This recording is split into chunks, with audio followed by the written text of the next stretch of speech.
Wow, Bondan, kenapa peluruku tidak bisa melukai tangan Guntur? Ini aneh, aku tidak pernah menyaksikan manusia kebal peluru. Jika itu karena dari ritual yang selama ini dilakukannya, kenapa Jumi bisa kulukai? Dor, aku menembak tubuh Guntur, tapi peluru senapan laki-laki tidak melukai Guntur. Mau tembak bagaimana lagi?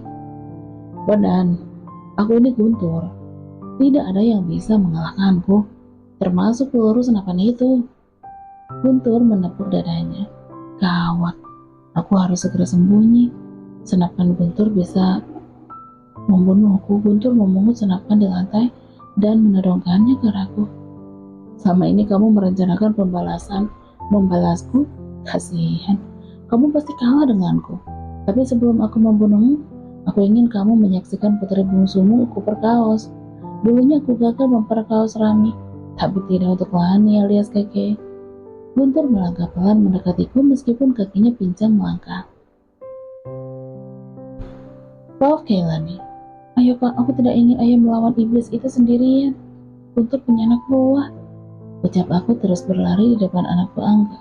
Kak Angga, aku lihat Ningrum lebih dulu berlari. Kakinya ringan dan dia terlihat lincah. Jika semua ini sudah selesai dan kami selamat, aku akan membawanya tinggal bersamaku. Perlahan aku mulai menyukai bocah ini. Dia pemberani, meskipun sedikit ceroboh. Akhirnya kami sampai di samping rumah Guntur, tepatnya di dekat kandang kuda. Langkah kami dihentikan di balik sebuah pohon rindang. Kita masuk ke rumah itu. Tadi Paman bilang sudah berada di rumah Guntur. Ucap ke Angga. Aneh, kenapa lampu rumah keluarga iblis tidak menyala ya? Ningrum ikut bersuara. Iya ya, tidak biasanya seperti ini. Ucapku. Mungkinkah Guntur dan anak buahnya di dalam dan sengaja melakukan ini agar mayat Jaka tidak ketahui penduduk desa? Angga benar juga. Guntur ingin menyembunyikan tentang pembangkitan mayat anaknya. Dia kepala desa dan tentu sangat menjaga nama baiknya demi jabatan kepala desa. Coba hubungi ayahku dulu kan? Pastikan posisi ayah sekarang. Baiklah, Kay. Angga mengeluarkan ponsel dan menghubungi ayahku. Tidak dijawab, Kay. Ucap ke Angga setelah menempelkan ponsel beberapa saat di daun telinganya. Kita masuk ke dalam aja. Di sana ada mayat hidup, Mbak. Lagian kamu tidak pakai kalung bawang. Timpan Ningrum. Iya, Kay, darahmu pasti tercium mayat hidup. Pinjamkan aku kalung bawangmu, Rum. Kamu tetap sembunyi di sini. Jangan ikut masuk karena berbahaya. Baiklah, Mbak ini. Ningrum menyodorkan kalung bawang putihnya ke aku. Aku menerimanya dan langsung mengalungkan ke leherku. Aku dan Kak Angga masuk ke rumah Guntur melalui pintu depan. Suasana tampak sepi dan lampu terasnya tidak nyala. Ini memudahkan kami untuk melangkah karena tidak terlihat. Pintunya tidak dikunci kan? Bisikku. Aku dan Kak Angga masuk ke rumah Guntur melalui pintu depan. Suasana tampak sepi dan lampu terasnya tidak menyala. Ini memudahkan kami untuk melangkah karena tidak terlihat. Pintunya tidak dikunci kan? Bisikku melangkah di depan Kak Angga sambil memegang handle pintu dan mendorongnya hingga pintu terbuka. Biar aku duluan. Kak Angga melangkah di depanku masuk lebih dulu. Kami sudah berada di ruang tamu. Tidak ada lampu yang menyala. Perlahan kami melangkah menuju ruang tengah. Lampu tetap tidak menyala hingga aku lihat ke ujung tangga lantai 2. Ada pantulan cahaya lampu dari salah satu kamar hingga ruangan ini samar-samar terlihat. Tiba-tiba aku terperanjat. Mata aku menangkap bayangan seseorang lewat di lantai 2. Sembunyikan. Aku menarik Kak Angga bersembunyi di balik kursi. Ada apa? Tanya Kak Angga berbisik. Ada seseorang di lantai 2. Jawab aku menunjuk lantai 2. Lihat di sampingmu. Kak Angga menunjuk ke samping kananku. Astaga, ada 2 mayat bertumpuk. Lalu aku alihkan pandangan ke semua lantai ruangan tengah ini. Ada banyak mayat berserakan. Siapa pelaku pembunuhan ini kah? Mata aku hampir tidak berkedip menyaksikan semua mayat. Daging pembungkus badan mayat sudah seperti dicabik. Ini bukan ulah ayahku, karena luka mayat bukan luka di sayat pisau. Pasti mayat Jaka. Ayo kita ke lantai 2. Mana tahu ayahmu berada di sana? Ajak Kak Angga. Perasaan aku mulai tidak enak. Aku takut ayah korban dari mayat Jaka. Jika menghadapi manusia mungkin tidak sesulit ini. Ini mayat hidup yang dirasuki jin jahat, serta makanannya darah. Sampai sekarang kamu belum bisa mendapatkan cara melumpuhkan mayat itu. Perlahan kami ingin menaiki anak tangga, tapi langkah aku terhenti melihat pintu kamar Bu Jumi. Aku masih teringat saat Bu Jumi disiksa Guntur di kamar itu. Rasa penasaran membuat aku ingin melihat ke dalam. Kamu mau apa, Kek? Tanya Kak Angga menarik tanganku hingga pintu kamar itu tidak jadi kebuka. Aku mau periksa ke dalam, Kak. Mana tahu ada ayah. Ucapku. Kita periksa bersama. Aku menganggukkan kepala menanggapi. Kak Angga menarik handle pintu kamar itu. Perlahan daun pintu kudorong. Lampu kamar sudah menyala. Alangkah terkejutnya kami melihat mayat Bu Jumi bergeletak di atas sofa dengan kondisi sangat mengenaskan. Semua daging yang menempel di tubuhnya hampir tidak tersisa seperti dicabik binatang buas. Tapi darah di tubuhnya tidak terlihat. Semua tampak kering. Aku yakin mayat Jaka telah menghisap darah Bu Jumi sampai dia mati. Inilah senjata makan Tuhan, ulahnya sendiri yang menghancurkannya. Akhirnya dia mati juga, Kak. Ucap aku terpana melihat mayat Bu Jumi. Ayo kita keluar, di sini tidak ada ayahmu. Kak Angga menutup pintu kamar itu. Kami melanjutkan menaiki anak tangga. Di pertengahan tangga aku lihat sekilas ke bawah ruang tengah ini hampir penuh dengan mayat anak buah Guntur. Rasanya aku tidak percaya ada mayat bisa hidup kembali dan minum darah manusia. Di lantai 2, sepi, Kek. Ucap Kak Angga melihat ke sekitar ruangan lantai 2. Kak, lihat kamar Jaka, lampunya menyala. Mungkin ada seseorang di dalam. Aku menunjuk kamar Jaka. Daun pintunya setengah terbuka hingga cahaya lampunya ikut menerangi di luar kamar. Ayo kita periksa. Ajak Kak Angga melangkah perlahan mendekati pintu kamar itu. Saat kami melihat ke dalam, jantung aku berdetak takut. Mayat Jaka sedang menghisap darah seseorang. Dia mencabik tubuh itu hingga darah mengalir segar. Ayo, Kek. Bisik Kak Angga menarik tanganku menjauhi pintu. Sekarang kita bebaskan Nirani. Ayahmu pasti tidak ada di rumah ini. Di antara mayat itu tidak terlihat. Setelah itu kita bakar rumah ini. Hanya itu satu-satunya jalan memusnahkan mayat hidup itu. Sambung Kak Angga. Kak Angga benar. Kenapa aku tidak kepikiran demikian? Di rumah ini sudah banyak mayat anak buah Guntur. Sepertinya tidak ada yang bisa membunuh mayat itu. Aku yakin ayahku pasti bisa menyelamatkan diri dan berada di suatu tempat di luar rumah ini. Kami melangkah perlahan menuju kamar Nirani. Sampai di depan kamarnya, aku lihat di lantai berceceran darah. Kak Angga mengambil kunci di dekat pot bunga hias di sudut dinding. Sepertinya Kak Angga sudah mengetahui letak kunci kamar ini. Pintu kami buka. Kenapa tidak bisa dibuka? Ucap Kak Angga berusaha mendorong pintu. Aku membantu Kak Angga mendorong pintu. Aneh, kenapa sulit sekali membukanya, Kak? Entahlah, padahal kuncinya udah terbuka. Ini seperti ada benda menghalangi pintu hingga tidak bisa dibuka. Biar aku panggil Nirani, ucapku.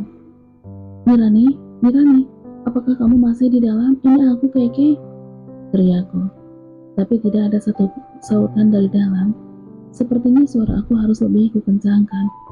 Nirani, buka pintunya, ini aku, Keke, teriakku kedua kalinya. Tidak lama kemudian pintu dibuka. Keke, sapa Nirani dari dalam kamar. Ayo keluar dari rumah ini, ucapku. Iya, Kek, jawab Nirani terlihat senang. Bu, ayo kita keluar, kata Nirani memalingkan muka ke arah belakangnya. Iya, Nak, terdengar suara Bu Minten dari dalam menjawab. Jangan keluar, mayat Jaka menuju ke sini. Aku terkejut mendengar perkataan Kak Angga. Aku lihat ke arah kamar Jaka. Ternyata mayat Jaka sedang melangkah mendekati kami. Suara aku membuat mayat hidup itu menyadari keberadaan kami. Tanpa berpikir panjang, kami langsung berlari masuk ke kamar dan menguncinya. Kulihat Bu Minten dan Nirani mendorong sedikit sofa yang tergeser dari pintu, agar pintu kuat tertutup. Bantu aku dorong lemari ini ke pintu, ucap Kak Angga sambil mendorong lemari ke arah pintu. Sebelum lemari berhasil kami dorong ke pintu bergerak seperti sebuah benda menghantam keras. Kami berempat terus sekuat tenaga mendorong lemari ke pintu, dan kami berhasil. Lemari itu bisa roboh, pintu akan terbuka. Nirani menunjuk lemari yang menahan pintu. Lemari itu bergerak seperti mau roboh. Kak, lemari akan roboh sebentar lagi, ucap aku melihat lemari bergerak akibat hantaman keras dari luar. Mayat itu pasti akan membunuh kita. Bu Minten bergetar ketakutan sambil memeluk Nirani. Apa yang harus kami lakukan? Jendela kamar ini digembok hingga kami tidak bisa keluar. Jalan satu-satunya keluar dari kamar ini hanya pintu. Mayat Jaka berada di depan pintu. Ini pasti sangat bahaya. Belum ada yang bisa mengalahkan mayat itu. Tenang, Kay. Batinku berusaha menenangkan diri. Kepanikan akan membuat aku hilang akal. Aku harus berpikir. Aku baru ingat. Tadi Mbak Ireng memberikan aku korek api untuk menyalakan api unggun. Korek itu masih aku simpan di sakuku. Setelah mengeluarkan korek dari saku, aku harus membakar sesuatu agar bisa melawan mayat itu. Hanya itu caranya, meskipun aku tidak yakin ini berhasil atau tidak. Angga, aku punya korek api. Ucap aku memperlihatkan korek api. Bagus, aku bakar selimut ini dan melemparkannya ke mayat itu. Saat aku melempar selimut yang terbakar, kalian lari sekencang-kencangnya keluar dari rumah ini. Angga menatap aku dan Nirani serta Bu Minten. Kami bertiga menganggukkan kepala, menyetujui ide Angga. Tidak ada cara lain. Pintu sebentar lagi roboh.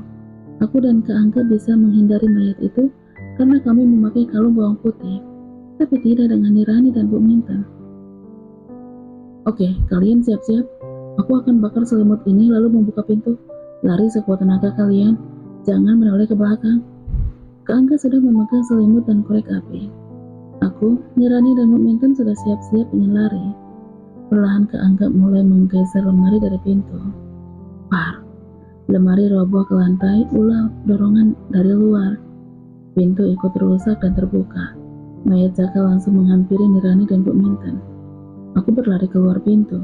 Karena aku memakai kalung bawang putih, mayat Jaka tidak mencium aroma darahku. Sampai di depan pintu, aku lihat ke kamar. Angga berusaha membakar selimut, namun kesulitan. Karena beberapa kali apinya padam, mayat Jaka berhasil menggigit kaki Bu Minten. Bu Minten ketakutan dan meminta tolong karena kesakitan. Mayat Jaka terus menghisap darah Bu Minten melalui luka di kakinya. Ibu, lepaskan ibuku.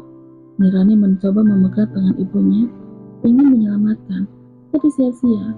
Mayat Jaka seperti menikam Bu Minten dan tidak ingin melepaskan santapannya. Angga berusaha menghidupkan korek api. Pak, biar aku coba, ucap aku mendekati Angga. Kulihat Angga sedikit panik. Matanya melihat Bu Minten hingga apa yang dilakukannya tidak berjalan sempurna. Korek api sudah berpindah tangan padaku. Hanya tersisa satu batang. Aku langsung menggesekkan kepala batang korek api ke sisi kotaknya. Sekali gesekan langsung menyala. Saat itu juga selimut di tangan Angga kubakar. Lalu Angga melemparkannya ke punggung mayat Jaka. Suara mayat itu memberontak saat api mulai membakar tubuhnya. Seketika kaki Bu Minten dilepas. Cepat lari! Teriak aku ke Nirani dan Bu Minten. Bu Minten berusaha bangkit tapi sulit karena kakinya terluka. Daging beti sebelah kanan hampir tidak bersisa dan darah segar mengalir membasahi lantai.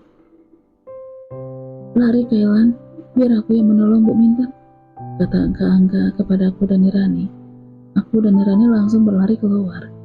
Di belakang kami Angga membopong tubuh Bu Minten.